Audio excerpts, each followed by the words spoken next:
이제 오늘 우리에게 주신 하나님 말씀 함께 나누겠습니다. 오늘은 이사야 39장 1절부터 8절까지 말씀 함께 보겠습니다.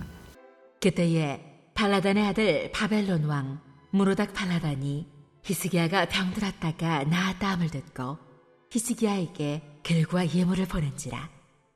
히스기야가 사자들로 말미암아 기뻐하여 그들에게 보물 창고 곧 은금과 향료와 보배로운 기름과 모든 무기고에 있는 것을 다 보여주었으니 히스기야가 궁중의 소유와 전 국내의 소유를 보이지 아니한 것이 없는지라.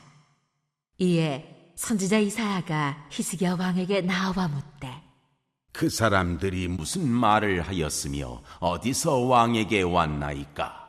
하니 히스기야가 이르되 그들이 원방 곧 바벨론에서 내게 왔나이다 하니라.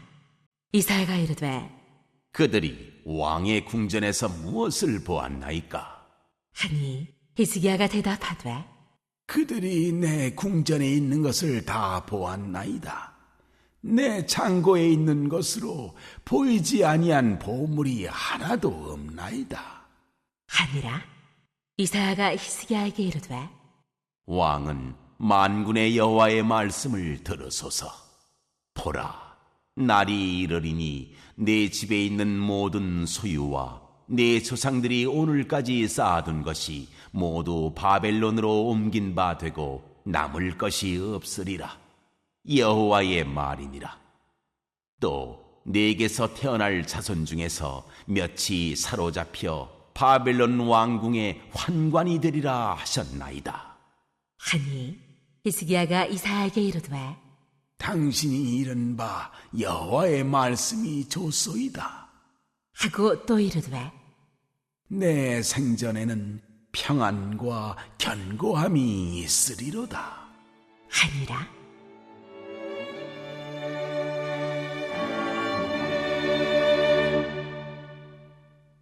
이제 오늘 이사야 39장 말씀을 함께 나눕니다. 오늘 말씀은 이사야서 전반부의 마지막 말씀입니다. 몇 번 언급했지만 이사야서는 크게 두 부분으로 나누어집니다. 1장부터 39장까지가 전반부이고요. 40장부터 66장까지가 후반부입니다. 마치 성경이 66권이 있어서 구약 39권, 신약 27권이 있는 것처럼 이사야도 전반부 39장, 후반부 27장, 그렇게 총 66장으로 되어 있습니다. 도대체 왜 그러면 전반부와 후반부를 나누느냐? 첫 번째 이유는 시대 상황이 다르기 때문입니다. 전반부의 시대 상황은 아수르가 창궐했을 때입니다. 아수르가 침략해 들어와서 유다를 괴롭히고, 그리고 바벨론은 이제 막 부상하기 시작하는 무렵이 전반기의 상황입니다. 그래서 전반부에 나오는 메시지의 핵심이 뭐냐 하면 빨리 회개하라는 거예요. 하나님의 심판이 오고 있다. 빨리 회개하고 돌아와라. 하나님의 구원이 너희에게 임할 것이다. 그게 전반부의 내용입니다. 후반부의 내용은 뭐냐 하면 바벨론의 포로로 끌려간 백성들이 이제 하나님의 은혜 가운데 너희가 다시 돌아올 것이다 라는 메시지를 받는 내용입니다. 그러니까 후반부의 핵심 주제는 뭐냐 하면 그들을 위로하는 거예요. 너희가 지금은 포로로 끌려가 있지만 이게 끝이 아니다. 너희들 반드시 돌아온다. 하나님이 회복시켜 주신다. 하나님 너희와 함께 하신다. 위로의 메시지가 가득한 것이 후반부의 내용입니다. 그러니까 시간적으로 따진다면 대략 한 70년 정도의 간격이 있습니다. 그래서 혹자들 가운데에는 두 가지 견해가 있는데, 첫 번째 견해는 이사야 선지자가 전반부 39장까지는 본인이 겪은 이야기를 한 것이고 40장 이후는 하나님께 미리 예언을 받아서 기록한 말씀이다 라고 보는 견해도 있고, 또 다른 견해는 이 이사야서는 한 사람이 쓴 게 아니다. 39장까지는 우리가 아는 이사야 선지자가 썼다면 40장 후반부는 이사야를 따르는 누군가가 기록한 내용을 이사야의 이름으로 붙여놓은 것이다 라고 보기도 합니다. 어쨌든 오늘 말씀이 이사야서 전반부의 마지막 메시지입니다. 자, 어떤 내용이 오늘 들어있는지 함께 살펴보도록 하겠습니다. 1절 말씀 다시 한번 읽겠습니다. 시작. 그때 발라단의 아들 바벨론 왕 무로닥 발라단이 히스기야가 병들었다가 나았다 함을 듣고 히스기야에게 글과 예물을 보낸지라. 보세요. 지금 39장까지 전반부가 끝나고 40장부터 후반부가 시작되는데 40장은 바벨론에 가서 겪는 이야기를 우리에게 들려줍니다. 그래서 오늘 39장은 연결고리 역할을 하는 겁니다. 어떻게 해서 유다가 망하고 바벨론에 끌려가게 되었는지 그 이야기를 오늘 39장에서 들려주고 있는 거예요. 지난 시간에 나누었듯이 히스기야 왕이 죽을 병에 걸렸어요. 그때 하나님께 간절함으로 눈물로 기도했고 하나님이 15년 그의 생명을 연장시켜 주었지요.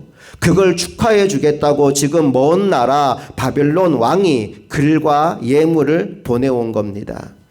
히스기야 입장에서는 병이 나은 것도 너무너무 기쁜데 축하 사절단까지 오니까 너무 기분이 좋았던 것 같아요. 자, 그래서 뭘 했는지 볼게요. 2절로 가봅니다. 시작. 히스기야가 사자들로 말미암아 기뻐하여 그들에게 보물창고 곧 은금과 향료와 보배로운 기름과 모든 무기고에 있는 것을 다 보여주었으니 히스기야가 궁중의 소유와 전 국내의 소유를 보이지 아니한 것이 없는지라. 여러분, 히스기야가 왜 이걸 다 보여줬을까요? 뭐 하고 싶어서? 자랑하고 싶어서. 하나님이 복 주셔서 우리나라 이렇게 잘 되고 있다라는 걸 자랑하고 싶어서 다 보여준 겁니다. 그런데 그 자랑하고 싶은 마음 때문에 나라가 망하게 될 것이라는 충격적인 말을 이사야로부터 듣게 됩니다. 5절과 6절 말씀 읽어볼게요. 시작. 이사야가 히스기야에게 이르되 왕은 만군의 여호와의 말씀을 들으소서. 보라, 날이 이르리니 내 집에 있는 모든 소유와 내 조상들이 오늘까지 쌓아둔 것이 모두 바벨론으로 옮긴 바 되고 남을 것이 없으리라. 여호와의 말이니라. 모든 보물들을 다 바벨론에 빼앗기는 날이 올 것이다 라고 말합니다. 그런데 보물만 뺏기는 게 아니래요. 사람들도 다 포로로 끌려가게 될 것이라고 7절에 말합니다. 7절 읽습니다. 시작. 또 내게서 태어날 자손 중에서 몇이 사로잡혀 바벨론 왕궁의 환관이 되리라 하셨나이다 하니. 기가 막힌 말씀을 들은 거죠. 보물도 다 뺏길 것이고 내 후손들도 끌려가게 될 것이다 라는 기가 막힌 말씀을 들어요. 그랬더니 히스기야 왕이 뭐라고 대답합니까? 8절 읽습니다. 히스기야가 이사야에게 이르되 당신이 이른 바 여호와의 말씀이 좋소이다 하고 또 이르되 내 생전에는 평안과 견고함이 있으리로다 하니라. 기가 막힌 얘기를 해요. 나라가 망한다고 해도 지금 당장 일어날 일은 아니니까, 내 때에 있을 일은 아니니까 그나마 다행입니다 라는 무책임한 말을 하는 것으로 오늘 이야기가 끝납니다. 왜 이렇게 마무리가 되냐 하면 그 다음에 바벨론에 끌려간 이야기가 전개될 것이기 때문이에요. 여러분, 오늘 이 말씀을 통해 하나님이 우리에게 주고 싶은 메시지가 있어요. 그게 뭐냐 하면 언제 우리가 기도해야 되느냐라는 문제입니다. 여러분은 큰 일과 작은 일 중에 어떤 일을 기도로 하십니까? 좀 이상한 질문인가요? 큰 일과 작은 일 중에 어떤 일을 기도로 해야 될까요? 정답은 둘 다입니다. 그런데 우리는요, 큰 일은 열심히 작정하고 기도하는데 작은 일은 그냥 해버리는 경향이 있어요. 예를 들면 암에 걸리면 기도해요, 안 해요? 열심히 기도합니다. 암 고쳐달라고. 감기에 걸리면 기도해요, 안 해요? 그러니까 약 먹고 치우는 경우가 많아요. 우리가 대부분 그렇게 우리에게 주어진 일들을 처리합니다.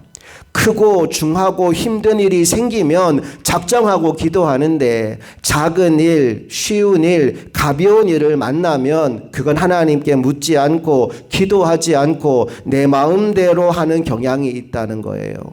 이 정도 일쯤이야 라고 하는 생각을 하는 겁니다. 그런데 그 교만함이 하나님의 큰 일을 가로막는 경우가 아주 많이 있습니다. 오늘 본문이 그 대표적인 이야기죠. 히스기야 왕 보세요. 아수르 군대가 쳐들어왔을 때 기도로 물리쳤어요. 아수르 왕이 보낸 편지를 하나님 앞에 가지고 가서 간절함으로 기도했고 하나님이 그 기도의 응답으로 18만 5천 대군을 하룻밤에 쓸어버리셨거든요. 또 히스기야는 죽을 병에 걸렸어요. 그 병을 가지고 하나님께 눈물로 간절히 기도했습니다. 그랬더니 하나님이 그 병 고쳐주시고 15년 생명을 연장시켜 주셨습니다. 그런데 오늘 바벨론 사절단이 왔을 때에는 하나님께 기도하지 않고 하나님께 묻지 않고 내 생각대로 내 마음대로 그걸 다 보여줬다가 결국 나중에 나라가 망하고 보여준 모든 것들을 다 빼앗기는 기가 막힌 결과를 얻게 되더라는 겁니다. 여호수아도 마찬가지예요. 여호수아가 요단강을 건널 때 하나님께 기도하고 하나님께 듣고 움직입니다. 하나님이 뭐라고 말씀하시느냐 하면 언약궤를 맨 제사장이 범람하는 물속에 들어가면 이 강을 갈라주겠다 말씀하십니다. 그 말씀에 순종하여 요단강으로 발을 들이밀었고 발이 닿는 곳곳마다 물이 물러가서 요단강을 마른 땅같이 지나가서 요단강 도하를 합니다. 그 다음에 뭐 만났나요? 여리고성 만나죠.